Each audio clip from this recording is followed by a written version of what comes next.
बुद्धिमान राजा की कहानी।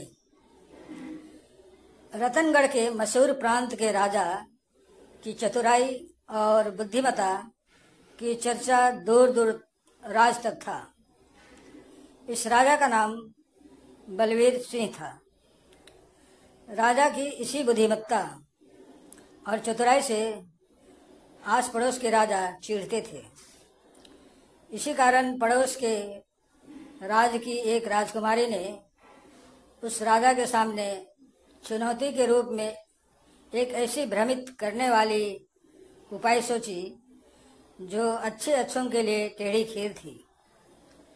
उस राजा ने अपने राज्य में आज तक ना तो किसी गरीब व्यक्ति के साथ अन्याय होने दिया था और ना ही किसी भी आरोपी को बिना दोनों पक्षों की बात सुने सजा सुनाई थी। इसलिए उसके राज्य में हर कोई उससे खुश था। राजा बलबीर की बुद्धिमानी के चर्चे सुनकर आसपास के राज्यों के राजा, रानियां और राजकुमारियां आदि उनसे जलते थे। इसी के चलते वे बार बार उससे लड़ाई कर पराजित करने की कोशिश भी करने लगे थे, पर हर बार हार जाते थे।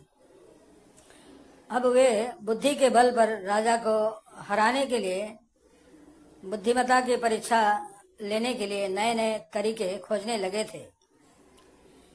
कभी कोई अंतर विरोध का सवाल लेकर आता तो कभी कोई अजीब से झगड़े का निपटारा करने आते, लेकिन हर बार राजा दूसरे राज्य के शासकों द्वारा ली गई परीक्षा में खरा उतरता था। राजा ने हर तरह से अपने आप को योग्य साबित कर दिया था। एक दिन राजा की परीक्षा लेने के लिए प्रीतमपुरा राज की एक राजकुमारी आई। राजकुमारी बहुत ही सुंदर थी। उस राजकुमारी के हाथों में 2 फूल की माला थी, जो देखने में बहुत ही सुंदर और मनमोहक थी। उसने वह दोनों माला लेकर उस राजा के पास गई। राज दरबार में मौजूद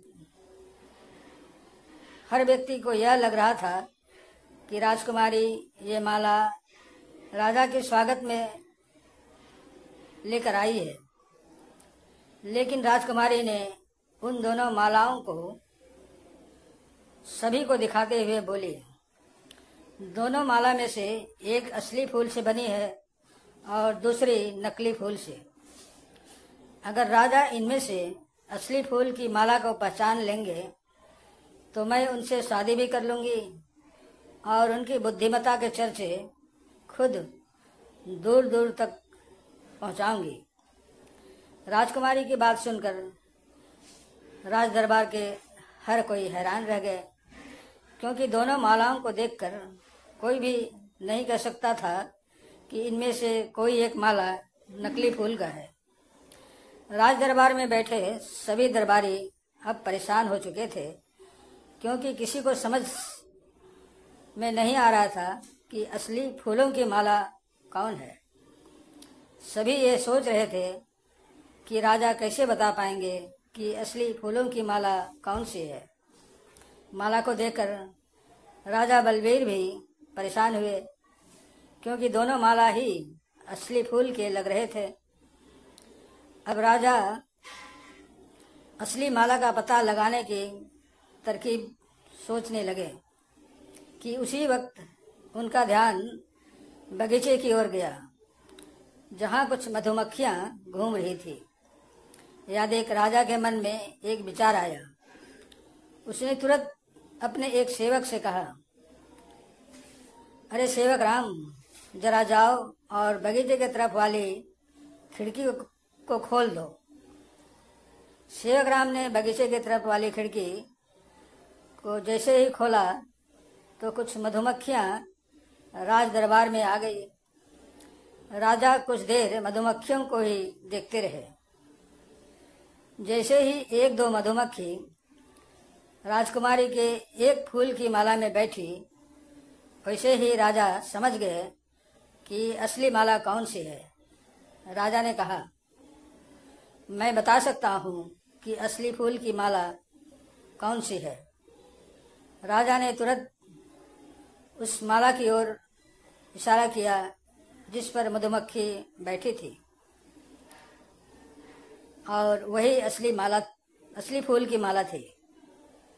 राजा की होशियारी देखकर राजकुमारी बहुत प्रसन्न हो गई और बोली, मान गए राजा साहब आपकी होशियारी को। यूं ही आपकी होशियारी और बुद्धिमानी के चर्चे नहीं होते हैं। आप में सच में वह बात है जो बाकी राजाओं में नहीं है। दरबार में मौजूद सभी लोग भी अब उनकी तारीफ करने लगे। सभी कहने लगे कि हर राज को आपके जैसे ही बुद्धिमान राजा की जरूरत है। अंत में राजा और उस राजकुमारी की शादी भी हो गई और राजकुमारी की यह कथा